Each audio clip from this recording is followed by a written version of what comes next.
Next जो अपने लिए इम्पोर्टेंट टॉपिक है that is lens in medium.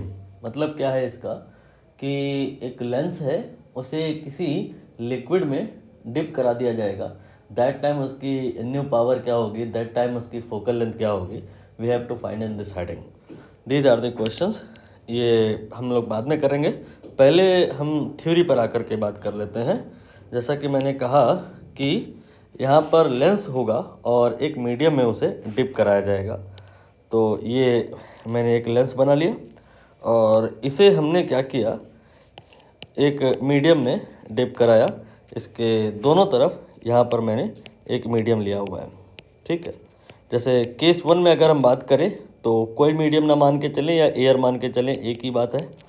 और दूसरे वाले केस में हम मान सकते हैं कि इधर वाटर है और इधर भी वाटर है। बाकी जो लेंस ये बना हुआ है ये ग्लास का सपोज करिए बना हुआ है। तो इस क्वेश्चन को या इस तरह की सिचुएशन को डील करने के लिए हमें जिस फॉर्मूले की रिक्वायरमेंट होती है उसका नाम होता है lens maker formula. Lens formula नहीं कहा मैंने कहा लेंस मेकर फार्मूला। क्या होता है ये आपको आता होगा, बट हो सकता है आपने ठीक प्रकार से चीज़ों को ना देखा हो।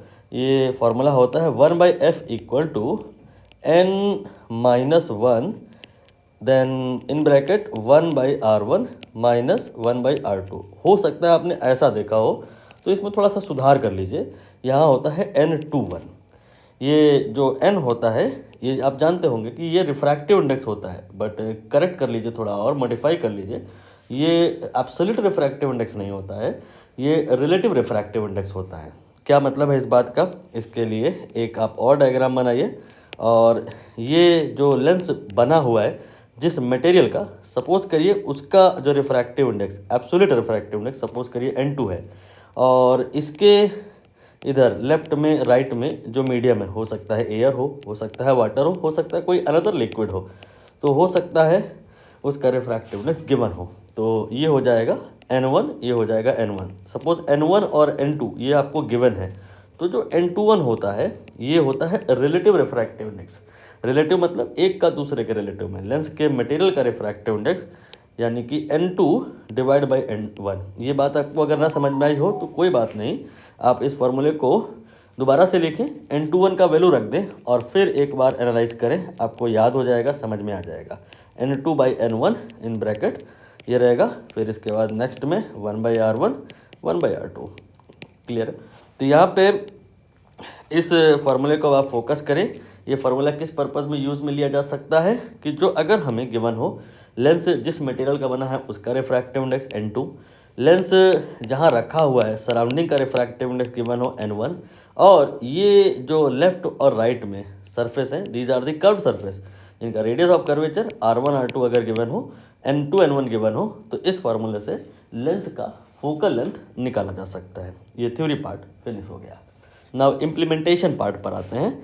जैसे कि हमें ऐसा सिचुएशन दिया जाए कि एक लेंस है, उसकी फोकल लेंथ सपोज करिए यहाँ पर 20 सेंटीमीटर है, ठीक है। और जब आपने इसको डिप करा दिया वाटर के अंदर सपोज करिए, तो इसकी फोकल लेंथ कितनी होगी ये बताना है। तो आपको इस फॉर्मूले को यहाँ पर 2 बार लगाना होगा, एक बार फॉर दिस वन एंड एक बार फॉर दैट वन। तो 1/f पहले वाले केस के लिए मैं यहाँ पर a लिखे ले रहा हूँ क्योंकि जो लेंस है उसके सराउंडिंग में एयर है, ड्यू टू दैट। देन इसके बाद में n2/n1। n2/n1 का क्या मतलब है, n2/n1 का मतलब है लेंस के मटेरियल का refractive index relative to the surrounding. तो यहाँ पर Ng डिवाइडेड बाई Na, पहले वाले केस में एयर ही है ना, ड्यू टू दैट। ना इसके बाद आगे का जो कंटेंट है उसे आप सी से रिप्लेस कर दीजिए, बिकॉज जब आप उसे डिप करा दोगे वाटर में तो कोई r1 r2 चेंज नहीं होने जा रहा है, radius of curvature not going to change, so this parameter will be treated like constant.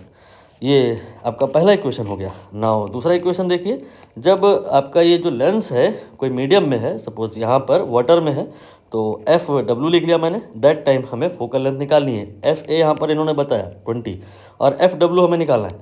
तो क्या हो जाएगा ये एन, देन इसके बाद में जी, लेंस अभी भी ग्लास का ही बना हुआ है, ये n2 का वैल्यू हो गया। इस फार्मूले को मैं लगा रहा हूँ इस वाले केस के लिए, तो n2 की जगह एन जी हो जाएगा और एन वन की जगह अब डब्लू आएगा, न कि एयर आएगा। तो यहाँ हो जाएगा N W minus one multiplied by C and then ये हो जाएगा आपका इक्वेशन 2। नाउ इन दोनों इक्वेशन को आप डिवाइड कर सकते हैं। क्यों डिवाइड कर सकते हैं? क्योंकि हमें सी यहाँ पर गिवन नहीं है, सी को कैंसिल करना है, डिवाइड कर देते हैं तो ये आ जाएगा F W divide by F A. ठीक है, अब यहाँ पर एक काम करते हैं, हम यहाँ पर एन ए को 1 ले लेते हैं, क्योंकि होता है ऐसा, एयर का जो रिफ्रैक्टिव इंडेक्स होता है नियर अबाउट ये 1 होता है। तो यहाँ 1 ले लिया मैंने, तो ये आ गया N G minus one and divided by ये हो गया N G minus N W and minus one. Clear है? नाउ आप यहाँ पर वैल्यूज़ चाहे तो स्टैंडर्ड वैल्यूज़ पुट कर सकते हैं, like standard values F W upon F A N G glass का रिफ्रैक्टिव इंडेक्स ये 3/2 होता है माइनस वन, इसके बाद में एन जी 3/2 एंड वाटर का रिफ्रैक्टिव इंडेक्स ये 4/3 होता है। तो ये आ जाएगा 3/2 then minus one and divided by 9/8 minus one. इसके बाद में एफ ए की वैल्यू जो मैंने बताई है ऊपर, ये अगर आप रख दें और सॉल्व करें यहाँ पे थोड़ी कैलकुलेशन अब आप स्वयं से कीजिए, तो ये 80 सेंटीमीटर आ जाएगा। ठीक है, यहाँ पर एक बात ध्यान दीजिए कि अगर आप कहीं कहीं अगर जैसे 4/3 ना कहा जाए, एन डब्ल्यू 4/3 होता है स्टैंडर्ड वैल्यू, लेकिन अगर एग्ज़ाम में 1.33 लेने को कहा जाए तो फिर जो कहा जाए आप वही लेंगे। इन दैट केस ये 78.2 समथिंग आएगा। What ever the scenario, calculation is at your own risk, what ever the situation, theme will remain same. And अभी पिक्चर बाकी है। पिक्चर में अभी क्या है कि ये देखिए फोकल लेंथ बढ़ गई है या घट गई है, और आपको ये बताना है बढ़ करके क्या बहुत ज़्यादा बढ़ गई है, क्या इनफाइनाइट हो गई है, क्या अभी भी फाइनाइट है। तो होता क्या है पूरा कहानी अब आपको यहाँ पे 3 प्रकार के केस बना करके समझना पड़ेगा। Case 1, case 2 and case 3। देखिएगा ध्यान से, 3 केस कैसे बनेंगे। यहाँ पर जो आपने एन डब्ल्यू लिया है, मान लेते हैं कि आपने जो डिप कराया है लेंस को किसी मीडियम में, वो वाटर नहीं है, वो कोई दूसरा लिक्विड है। इन दैट केस यहाँ पे डब्ल्यू होगा, सॉरी एल होगा, और उस एन एल की जो वैल्यू होगी जिस लिक्विड में आप लेंस को डुबो रहे हैं, उसका जो रिफ्रैक्टिव इंडेक्स होगा, that will decide what will be the final focal length. Change होने के बाद फोकल लेंथ क्या होगा, ये इस बात पे डिपेंड करेगा कि सराउंडिंग जिसमें आपने लेंस को डुबो दिया है वो वाटर है या कुछ और है। अगर कोई दूसरे मटेरियल लिक्विड में आपने लेंस को डुबोया तो एन डब्ल्यू बदलेगा, अकॉर्डिंगली एफ डब्ल्यू ये भी बदलेगा।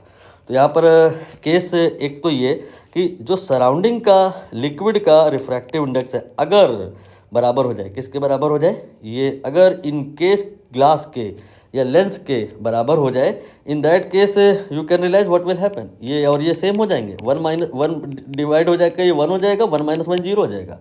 और यहाँ 0 होने का मतलब क्या है, ये 20/0 ये इनफाइनाइट हो जाएगा। तो focal length will become infinite. इसका क्या सिग्निफिकेंस है?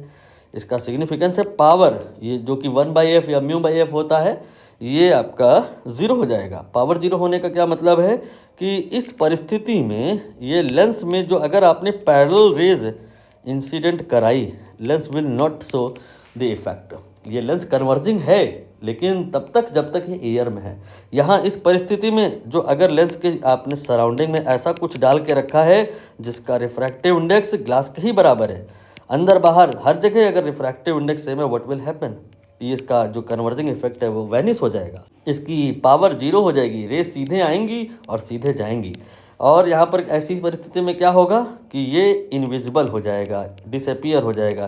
क्योंकि कोई चीज़ अपीयर तब होगी जब रेज किसी पॉइंट पे जाके मीट करें या किसी पॉइंट से निकल करके आए, कहीं ना कहीं उसकी इमेज अगर है तो वही आप देख रहे होते हो। ये यहाँ पर है ही नहीं, इनविजिबल हो जाएगा। बाकी आप इसको क्वालिटेटिवली मतलब थ्योरेटिकली भी समझ सकते हो कि कहने की बात है, ये सब एक प्रोपोगंडा है।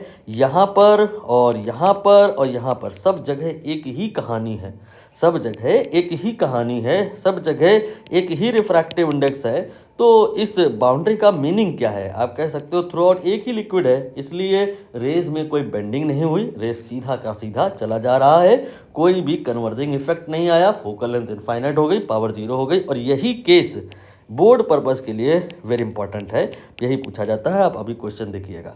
बाकी दूसरे केस ऐसा है नहीं कि होते नहीं हैं, वो भी होते हैं, लेस इंपॉर्टेंट हैं, बट हैं कहीं ना कहीं थोड़े बहुत इंपॉर्टेंट है, इवन बोर्ड के लिए भी। बाकी कंपटीशन के लिए तो हाईली इंपॉर्टेंट है कि जैसे अगर सराउंडिंग का जो रिफ्रैक्टिव इंडेक्स है, जिस लिक्विड में आप डुबो रहे हो, वो अगर ग्लास के रिफ्रैक्टिव इंडेक्स से कम हो, जैसे यहाँ ग्लास का रिफ्रैक्टिव इंडेक्स 3/2 था, और जो डुबोए आप वाटर में, तो वाटर का रिफ्रैक्टिव इंडेक्स 4/3 था, कम था। लेंस डुबो देने के बाद भी अभी भी जहाँ है वहाँ पर क्या सीन है कि खुद वो डेंसर है एंड सराउंडिंग में जो कहानी है वो रेयर है। यहाँ पर डेंसर है और जो सराउंडिंग में कहानी है वो रेयर है, जो सराउंडिंग में कहानी है वो रेयर है, जैसा कि आपके इस न्यूमेरिकल में हुआ। तो व्हाट विल हैपन, रेज अभी भी जैसे पहले होता वैसे ही होगा, कन्वर्ज होता ना। अगर ये जो लेंस है एयर में होता तो रेस को क्या करता, कन्वर्ज करता, तो अभी भी ये कन्वर्ज ही करेगा। बस अंतर ये है कि पहले ये 20 सेंटीमीटर पे कन्वर्ट करता, डेटा याद रखिए, मैंने कहा कि पहले ये 20 सेंटीमीटर पे कन्वर्ट करता, लेकिन डुबो देने के बाद ये अब 20 नहीं, लगभग में 80 सेंटीमीटर पे कन्वर्ट करेगा। कन्वर्जिंग पॉइंट दूर हो गया है, फोकल लेंथ बढ़ गई है, पावर आपकी कम हो गई है अभी, लेकिन पावर नेगेटिव नहीं हो गई है, power is still positive. You can think about the situations कि अगर ऐसा हो कि अंदर डेंसर और बाहर रेयर है, तो ये जो लेंस है ये बेसिकली कन्वर्जिंग लेंस था, स्टिल रिमेन कन्वर्जिंग। लेकिन ये तीसरा केस ये थोड़ा अटपटा है कि अगर ऐसा हो जाए क्या कि सराउंडिंग का रिफ्रैक्टिव इंडेक्स ज़्यादा हो जाए, आई मीन लेंस है तो ये कॉन्वेक्स है, तो ये कन्वेक्स है, लेकिन ये किसी ऐसे लिक्विड में डुबोया गया कि उसके चारों तरफ जो रिफ्रैक्टिव इंडेक्स है, सपोज करिए वो 2 है और इसका खुद का रिफ्रैक्टिव इंडेक्स 1.5 है, मतलब अब अंदरूनी मटेरियल वो रेयर है। इन that case what will happen, सिर्फ ये देखने के लिए है कन्वर्जिंग, सिर्फ देखने के लिए है ये कॉन्वेक्स, लेकिन ना, ये जो रेज हैं यहाँ पर ऐसे सीधा नहीं जाएंगी, ये रेज ऐसे आगे जाके कन्वर्ज भी नहीं करेंगी, ये डाइवर्स करेंगी। ये क्यों होगा, क्योंकि आप इस फॉर्मूले में रख के देखो, if you put something here which is more than ng, what will happen, this will be less than 1, this factor will be less than 1, and overall fw in that situation will be negative. Negative focal length means power will B negative, means ये जो system है ये converging effect नहीं डाल रहा है, ये diverging effect डाल रहा है, रेज ऐसे जाएंगी और डाइवर्ज हो जाएंगी। आई होप आपको क्लियर हुआ कि अंदरूनी मटेरियल अगर डेंसर है, अंदरूनी मटेरियल अगर डेंसर है तो बिहेवियर नॉर्मल होगा, अंदरूनी मटेरियल अगर रेयरर है तो बिहेवियर इन्वर्ट हो जाएगा, और अंदर बाहर अगर मटेरियल एक ही है तो क्या है कि कहानी एक जैसी ही रहेगी, मतलब ये एक ग्लास स्लैब की तरह बिहेव करेगा, ये इनविजिबल हो जाएगा। इस तरह के अल्फाज आपको याद रखने हैं। बाकी यहाँ पर एक मैं आपको अभी होमवर्क दूंगा, वो कंपटीशन के पॉइंट से है, बट उसके पहले ये बोर्ड के बेसिक पर आए छोटे छोटे क्वेश्चन कर लें।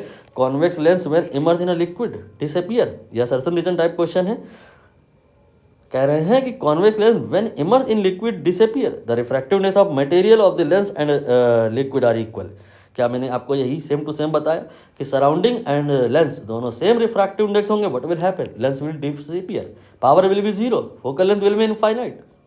And next one by convex glass slab, ये वही क्वेश्चन है, डेटा के फॉर्म में ले लिया कि ये जो है ना, इसका रिफ्रैक्टिव इंडेक्स लेंस का 1.47 है, इसको किसी लिक्विड में इन्होंने डाला और डालने से हुआ क्या कि वो इनविजिबल हो गया, इनविजिबल हो गया और ग्लास स्लैब की तरह, ग्लास प्लेट की तरह बिहेव करने लग गया।